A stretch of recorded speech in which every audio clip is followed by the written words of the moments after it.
जय माता लक्ष्मी। मित्रों, आज की इस वीडियो में हम आप सभी को मकर संक्रांति की व्रत कथा सुनाने वाले हैं। मित्रों, हमारे हिंदू धर्म में मकर संक्रांति एक विशाल त्योहार है। मित्रों, मकर संक्रांति के दिन भगवान सूर्य और भगवान शिव की पूजा की जाती है। मकर संक्रांति के दिन सूर्य देव की पूजा अर्चना करना बहुत शुभ माना जाता है। इस दिन सूर्य देव धनु राशि से निकलकर मकर राशि में प्रवेश करते हैं। इस दिन भगवान विष्णु की भी पूजा की जाती है। मकर संक्रांति शिव और माता पार्वती की विशेष पूजा की जाती है। मकर संक्रांति के दिन भगवान शिव की पूजा के लिए विशेष योग बनता है।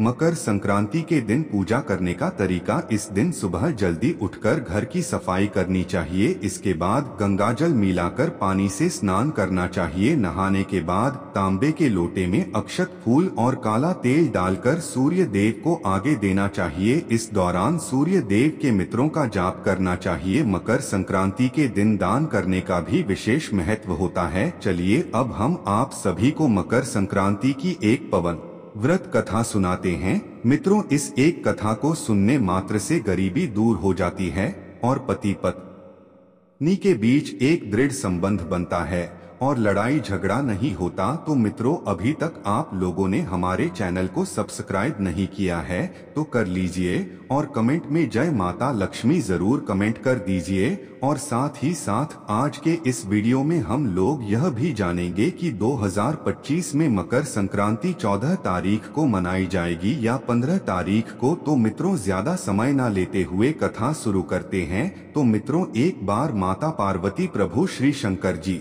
से कहती हैं कि है प्रभु, मैंने देखा है कि पृथ्वी लोक पर लोग प्रत्येक वर्ष जनवरी यानी पौष की माह में खिचड़ी मतलब कि मकर संक्रांति बड़े ही धूमधाम से मनाते हैं। पृथ्वी पर लोग प्रत्येक वर्ष मकर संक्रांति क्यों मनाते हैं, इसकी कौन सी पौराणिक कथा है? और मैंने देखा है कि कुछ लोग पिछले वर्ष 14 जनवरी को मकर संक्रांति मनाई थे और कुछ लोगों ने 15 जनवरी को मकर संक्रांति मनाई थी। तो प्रभु, मुझे आपसे यह भी जानना है कि मकर संक्रांति क्यों मनाई जाती है और मकर संक्रांति 14 तारीख को मनाई जाएगी या 15 तारीख को मनाई जाएगी। साथ ही साथ मैंने यह भी देखा है कि लोग मकर संक्रांति के दिन प्रभु सूर्य देव की आराधना करते हैं। लोग मकर संक्रांति के दिन सूर्य देव की पूजा क्यों करते हैं? हे प्रभु, कृपया आप मेरे इन प्रश्नों के उत्तर दें। जिस पर आगे भोलेनाथ जी कहते हैं कि है देवी पार्वती, आज आपने अत्यंत महत्वपूर्ण प्रश्न किया है। बहुत से लोगों को यह नहीं पता रहता कि मकर संक्रांति क्यों मनाई जाती है और इसके लाभ क्या है। और इस वर्ष मकर संक्रांति 14 तारीख को मनाई जाएगी कि 15 तारीख को मनाई जाएगी। बहुत से लोग ऐसे भी होते हैं जिन्हें मालूम नहीं रहता कि मकर संक्रांति किस तारीख को मनाई जाएगी, जिसका लाभ उन्हें नहीं मिल पाता। आज आपने महत्वपूर्ण प्रश्न किया है। मैं आपको यह बताने जा रहा हूँ कि मकर संक्रांति क्यों मनाई जाती है और इसके लाभ क्या क्या है। किंतु आपसे यह अनुरोध है कि आप इस कथा को पूरा अवश्य सुना, क्योंकि यह कथा जो व्यक्ति पूरा सुनता है उसका कल्याण होता है और लक्ष्मी माता उसके घर में निवास करती हैं। तो है देवी, आपसे अनुरोध है कि इस कथा को अवश्य पूरा सुनना। देवी पार्वती जी कहती हैं कि हे प्रभु, आप मुझे यह कथा सुनाइए, मैं पूरे मन से इस कथा को अवश्य सुनूंगी। साथ ही साथ यह लोग भी इस कथा को पूरा अवश्य सुनेंगे। आगे भोलेनाथ जी कहते हैं कि है देवी, मकर संक्रांति का पर्व हिंदू धर्म में विशेष महत्व रखता है। यह पर्व भगवान सूर्य को समर्पित है। मकर संक्रांति के दिन सूर्य देव मकर राशि में प्रवेश करते हैं, जिसे ज्योतिषीय दृष्टि से महत्वपूर्ण माना जाता है। इस दिन सूर्य दक्षिण से उत्तर की ओर अग्रसर होते हैं, जिसे उत्तरायण कहते हैं। इस दिन दान, स्नान और व्रत का विशेष महत्व बताया गया है। पौराणिक कथाओं और धार्मिक ग्रंथों में मकर संक्रांति के व्रत और पुण्य कार्यों का वर्णन मिलता है। मकर संक्रांति एक महत्वपूर्ण भारतीय पर्व है जिसे पूरे देश में विविधता के साथ मनाया जाता है। यह पर्व सूर्य के मकर राशि में प्रवेश करने और शीत ऋतु के समापन का प्रतीक है। यह उत्सव न केवल खगोलीय महत्व रखता है बल्कि सांस्कृतिक और आध्यात्मिक परंपराओं से भी जुड़ा हुआ है। इसे फसल के त्योहार के रूप में भी जाना जाता है, जब किसान अपनी नई फसल का उत्सव मनाते हैं और भगवान सूर्य को धन्यवाद देते हैं। आगे भोलेनाथ जी कहते हैं कि है देवी, मैं आपको एक कथा सुनाने जा रहा हूँ जो कि मकर संक्रांति से प्रेरित है। देवी पार्वती जी कहती है कि प्रभु आप वह कथा सुनना आरंभ कीजिए। भोलेनाथ जी वह कथा सुनना आरंभ करते हैं और कहते हैं कि कई वर्षों पहले भारत के एक गांव में एक किसान का परिवार रहता था। इस परिवार में रामू और उसकी पत्नी गीता अपने 2 बच्चों के साथ रहते थे। रामू एक मेहनती किसान था जो पूरे साल अपनी फसल के लिए कड़ी मेहनत करता था। हर साल जनवरी के मध्य में जब सूरज मकर राशि में प्रवेश करता तब वह दिन उनके लिए विशेष होता। गांव के बुजुर्ग कहते थे कि मकर संक्रांति का दिन भगवान सूर्य की विशेष कृपा का प्रतीक है। उस दिन सूर्य उत्तरायण होता है, यानी धरती पर दिन लंबे होने लगते हैं। इस खगोलीय परिवर्तन का अर्थ था कि सर्दी कम होगी और दिन की गर्मी फसलों के लिए लाभकारी होगी। रामू के पिता ने उसे सिखाया था, यह समय नई शुरुआत का है। फसलों के लिए भगवान सूर्य को धन्यवाद देना न भूलना, यह परंपरा उनके परिवार में पीढ़ियों से चली आ रही थी। उस साल मकर संक्रांति का उत्सव खास था। रामू की फसल बहुत अच्छी हुई थी और गांव में हर तरफ खुशहाली का माहौल था। गीता ने गुड़ और तिल से बने लड्डू तैयार किए जो संक्रांति के दिन का विशेष पकवान था। तिल और गुड़ का महत्व समझती हो गीता? रामू ने मुस्कुराते हुए पूछा। गीता ने जवाब दिया, हाँ, यह हमारे रिश्तों में मिठास लाने और ठंड से बचने का प्रतीक है। गांव के सभी लोग घरों को सजाने, पतंग उड़ाने और उत्सव की तैयारियों में जुट गए थे। मकर संक्रांति पर पतंगबाजी का विशेष महत्व था क्योंकि यह आसमान में नई उम्मीदों और सपनों का संकेत देता है। मकर संक्रांति के दिन सुबह जल्दी उठकर रामू और उसका परिवार गंगा नदी में स्नान के लिए गए। वहां वे भगवान सूर्य को अर्घ्य अर्पित करने के बाद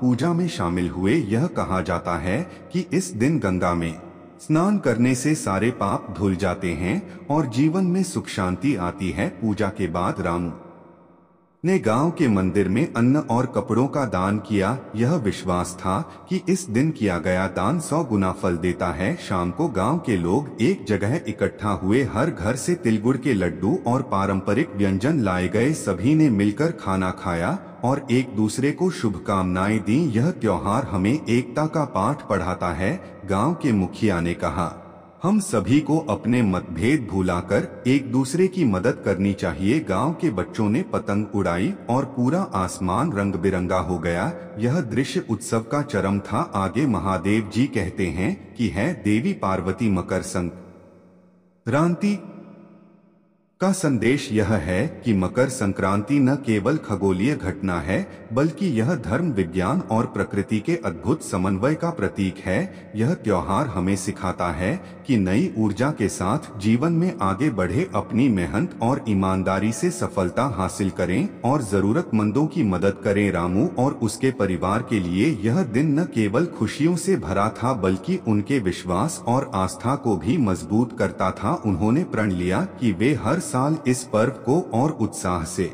मनाएंगे। इस तरह मकर संक्रांति का यह त्योहार हमें सूर्य की अनंत कृपा और जीवन में सकारात्मकता का महत्व समझाता है। यह कहानी मकर संक्रांति के ऐतिहासिक, खगोलीय और सांस्कृतिक महत्व को दर्शाती है। आगे महादेव जी कहते हैं कि है देवी, मैं अभी आपको एक कथा बताया है, अब चलिए मैं आपको कुछ ऐसी कथाएं बताता हूं जो हमें बताएंगे कि मकर संक्रांति में हमें क्या करना चाहिए और क्या नहीं करना चाहिए, और ऐसी कौन कौन सी कथाएं हैं जो मकर संक्रांति के दिन हुई थी। आगे महादेव जी उन कथाओं को सुनना प्रारंभ करते हैं और कहते हैं कि है देवी, हमारी पहली कथा सूर्य देव और शनिदेव की कथा है। एक बार जब सूर्य देव अपने पुत्र शनिदेव से मिलने मकर राशि में प्रवेश करते हैं, यह दिन पिता पुत्र के संबंध सुधारने का प्रतीक है। इसे पारिवारिक मेलमिलाप और संबंधों को मजबूत बनाने का समय माना जाता है। दूसरी कथा भीष्म पितामह की कथा है। महाभारत में भीष्म पितामह ने सूर्य के उत्तरायण होने तक अपनी मृत्यु टाल दी थी। मकर संक्रांति से सूर्य उत्तरायण हो जाता है।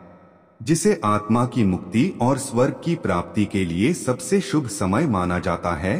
और तीसरी कथा सूर्य यह देव और कर्ण की कथा की है। महाभारत के कर्ण ने सूर्य देव की घोर तपस्या की और उनकी कृपा से कवचकुंडल प्राप्त किए। कर्ण अपनी दानशीलता और सूर्य देव के प्रति निष्ठा के लिए प्रसिद्ध हैं। मकर संक्रांति उनकी भक्ति और सूर्य की कृपा का प्रतीक है। चौथी और आखिरी कथा है भगवान विष्णु और असुरों की कथा। भगवान विष्णु ने इस दिन असुरों का वध कर बुराई पर अच्छाई की जीत का संकेत दिया। यह दिन सूर्य देव की कृपा से धर्म और सत्य की विजय का प्रतीक है। मकर संक्रांति पर सूर्य देव की पूजा मुख्यतः उनकी कृपा, ऊर्जा और जीवनदायिनी शक्ति के लिए की जाती है। यह दिन खगोलीय, धार्मिक और आध्यात्मिक दृष्टिकोण से अत्यधिक शुभ है, जिससे समृद्धि, स्वास्थ्य और आध्यात्मिक उन्नति प्राप्त होती है। आगे महादेव जी कहते हैं कि है देवी, अब मैं आपको मकर संक्रांति की कुछ जानकारी देने जा रहा हूँ। इसके पश्चात मैं आपको बताऊंगा कि 2025 में मकर संक्रांति 14 तारीख को मनाई जाएगी या 15 तारीख को मनाई जाएगी। महादेव जी आगे बताना प्रारंभ करते हैं कि हमारी हिंदू संस्कृति में हर पर्व, उत्सव, पूजा पाठ, व्रत इत्यादि बहुत ही प्रमुख और महत्वपूर्ण संस्कार माने जाते हैं। हिंदू पंचांग में लगभग हर महीने में है कोई ना कोई उत्सव, व्रत, त्योहार अवश्य होते हैं और इन सभी व्रत, उत्सव व त्योहारों को मनाने के पीछे कोई न कोई शास्त्रीय और वैज्ञानिक कारण भी जरूर होते हैं। यह सभी त्योहार समय, काल, तिथि और स्थान को ध्यान में रखते हुए मनाए जाते हैं, जो हमें जीवन जीने की सही शिक्षा देते हैं। मकर संक्रांति यह पर्व वर्ष का पहला पर्व होता है। जनवरी महीने में यानी हिंदू पंचांग के अनुसार पौष मास में मनाए जाने वाला यह पर्व हम भारतीयों के एक विशेष आराध्य देवता सूर्य देव को समर्पित है और उनसे बहुत अधिक जुड़ा हुआ है। भारत में अनेक लोगों की सूर्य देवता में विशेष श्रद्धा होती है और वह प्रतिदिन नियमित रूप से सूर्य देव की पूजा करते हैं। इसलिए सूर्य देवता उपासकों के लिए यह पर्व खास महत्व रखता है। सूर्य देवता और मकर संक्रांति का संबंध ज्योतिष के अनुसार जो 12 राशियां होती है, हर महीने सूर्य उन सभी राशियों में से एक राशि में प्रवेश करता है, जिससे संक्रमण कहते हैं। उन वह राशियों में से एक राशि मकर है और हर साल जनवरी यानी कि पौष मास में सूर्य उत्तरायण में होते हैं और मकर राशि में प्रवेश करते हैं। उस दिन को मकर संक्रांति कहते हैं। यह संक्रमण या संक्रांति बाकी सभी 11 संक्रांतियों से अधिक महत्वपूर्ण मानी जाती है। सूर्य की उपासना भारत के हर प्रांत में विभिन्न रूपों में की जाती है, इसलिए पौष मास में आने वाले इस महत्वपूर्ण पर्व को पूरे भारत में विभिन्न नामों से मनाया जाता है। यह पर्व पिता सूर्य और पुत्र शनि की भेंट के रूप में भी मनाया जाता है। जैसा कि हम जानते हैं, हमारे त्योहार और उसे मनाए जाने के तरीके से जुड़ा हुआ कोई ना कोई वैज्ञानिक और शास्त्रीय आधार जरूर हुआ है, तो संक्रांति के पर्व को मनाने के पीछे भी कई कारण है। संक्रांति के आसपास तिल और गुड़ का विशेष रूप से सेवन किया जाता है, जो कि संक्रांति का पर्व ठंड के मौसम में आता है और इन दिनों में शरीर को आवश्यकता होती है कुछ ऐसा आहार लेने के लिए। उनको शरीर को गर्म रखिए और तिल और गुड़ दोनों ही गर्म प्रकृति के होते हैं। संक्रांति के दिन तिल का सेवन करना और तिल का दान करना भी बहुत अच्छा माना जाता है, क्योंकि तिल सूर्य और शनि दोनों ही देवताओं की प्रिय वस्तु है। ऐसा क्यों है, इसकी कहानियां सुनी होंगी। कई जगह रंग बिरंगी पतंगों को उड़ाने की परंपरा है, जिससे त्योहार की खुशियां और रंग तो बढ़ता ही है, साथ खुले मैदान हो या छत पर पतंग उड़ाने से शरीर को सूर्य की गर्मी और ऊर्जा भी मिलती है। मकर संक्रांति के दिन पवित्र नदियों में स्नान करने का और दान पुण्य करने का भी महत्व है। कहा जाता है कि जो भी व्यक्ति मकर संक्रांति के दिन सामर्थ्य के अनुसार किसी भी वस्तु का दान करता है, ने सूर्य देवता की कृपा से उसे किसी भी जन्म है उस वस्तु की कमी नहीं रहती। मकर संक्रांति के दिन तिल का दान करने से राहु शनि दोष कम होते हैं। यह भी मान्यता है कि तिल की उत्पत्ति भगवान विष्णु के शरीर से हुई थी, इसलिए संक्रांति के दिन कई जगहों पर भगवान विष्णु की पूजा की जाती है। किसानों के लिए भी मकर संक्रांति बहुत अधिक महत्वपूर्ण त्योहार है। हमारे हर पर्व से जुड़ी कोई कहानी शुरू होती है, इसलिए मकर संक्रांति के पर्व से जुड़ी हुई पौराणिक कहानी आज हम सुनाएंगे। हेलमेट कहानी है जो सूर्य और शनि देव यानी कि पिता और पुत्र के मिलन से संबंधित है। कहानी के अनुसार सूर्य देव की दो पत्नियां थी जिनके नाम से छाया और संज्ञा।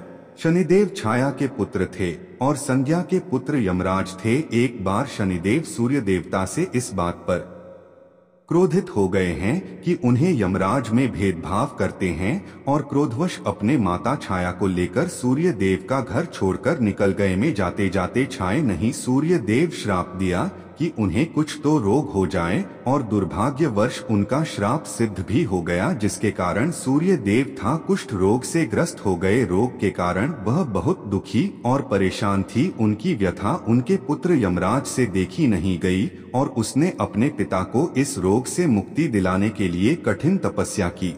उनकी तपस्या सफल हुई और सूर्य देवता रोग से मुक्त हो गए, परंतु वे अपने पुत्र शनि से इस तरह नाराज थे कि उन्होंने शनिदेव की राशि यानी कि उनका घर अर्थात उनके कुंभ को जला दिया। उनका घर यानी कुंभ का जल जाने पर शनिदेव और उनकी माता का जीवन कष्टमय हो गया था। उनके हाल बहुत खराब हो गए थे। यमराज से हम दोनों के कष्ट देखे नहीं गए। उन्होंने सूर्य देवता को बहुत समझाया, तब जाकर है सूर्य देव का क्रोध शांत हुआ और वे अपने पुत्र से मिलने उसके घर यानी कुंभ में गए, जो कि पूरी तरह जल चुका था। सब कुछ जल जाने पर भी तिल का तेल यह बची हुई एकमात्र वस्तु थी, इसलिए पिता का स्वागत शनि देव ने तिल के तेल से किया, जो सूर्य देवता की अति प्रिय वस्तु थी। पुत्र के स्वागत से सूर्य देवता अत्यधिक प्रसन्न हुए और उन्होंने शनिदेव को आशीर्वाद दिया कि शनिदेव जब मकर राशि में प्रवेश करेंगे, जो कि शनिदेव का दूसरा घर है, तब उनका घर धन धान्य से परिपूर्ण हो जाएगा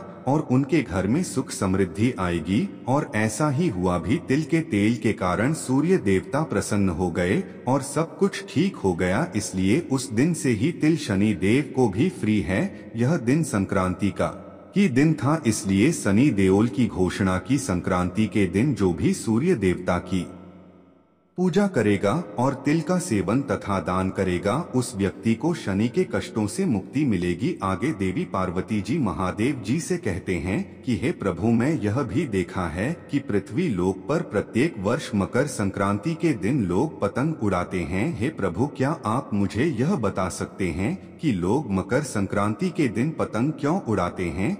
जिस पर महादेव जी उत्तर देते हुए कहते हैं कि है देवी, ऐसा माना जाता है कि मकर संक्रांति पर पतंग उड़ाने की परंपरा भगवान श्री राम के समय से शुरू हुई थी। पुराणों में इस बात का उल्लेख है कि मकर संक्रांति के दिन पहली बार श्री राम ने पतंग उड़ाई थी, जो कि इंद्रलोक में चली गई थी। इंद्रलोक में यह पतंग इंद्र के पुत्र जयंत की पत्नी को मिली थी। जब पतंग लेने हनुमान जी स्वर्ग पहुँचे तो जयंत की पत्नी ने श्री राम से मिलने की इच्छा जताई, जिस पर श्री राम ने हनुमान से संदेश भिजवाया कि वह उनसे चित्रकूट में आकर मिल सकती हैं। इससे उनकी भगवान श्री राम से मिलने की मनोकामना पूरी हो गई। तो ऐसी मान्यता है कि यदि आप अपनी मनोकामना पतंग पर लिखकर पतंग को उड़ाते हैं तो आपकी मनोकामना पूर्ण होती है। आगे देवी पार्वती जी कहती है कि हे प्रभु, अब आप मुझे यह बता दीजिए कि इस वर्ष मकर संक्रांति 14 तारीख को मनाना शुभ है या 15 तारीख को मनाना शुभ होगा? जिस पर महादेव जी कहते हैं कि है देवी, मकर संक्रांति 2025 में 14 जनवरी को मनाई जाएगी। हिंदू पंचांग के अनुसार इस दिन सुबह 9:03 बजे सूर्य धनु राशि से मकर राशि में प्रवेश करेंगे, जिसे मकर संक्रांति कहा जाता है। शास्त्रों के अनुसार सूर्य के मकर राशि में प्रवेश करने के बाद ही पुण्यकाल प्रारंभ होता है, जो इस वर्ष 14 जनवरी को सुबह 9:03 बजे से शुरू होकर शाम 5:29 बजे तक रहेगा। इस अवधि में स्नान, दान और अन्य धार्मिक कार्य करना अत्यंत शुभ माना जाता है। इसलिए 14 जनवरी 2025 को मकर संक्रांति मनाना शुभ होगा, क्योंकि इसी दिन सूर्य मकर राशि में प्रवेश करेंगे और पुण्यकाल उपलब्ध होगा। महादेव जी आगे कहते हैं कि है देवी पार्वती, मैंने आपको आपके सारे प्रश्नों के उत्तर दे दिए हैं। यदि आपके मन में और कोई शंका हो तो आप मेरे सामने उसे शंका को उजागर कीजिए, मैं आपके उस प्रश्न का उत्तर भी अवश्य दूंगा। जिस पर देवी पार्वती जी कहती है कि हे प्रभु, मैं आपकी ऋणी हो चुकी हूँ, आपने मेरे सारे प्रश्नों और संख्याओं का समाधान कर दिया है। आप मुझे ज्ञात हो गया है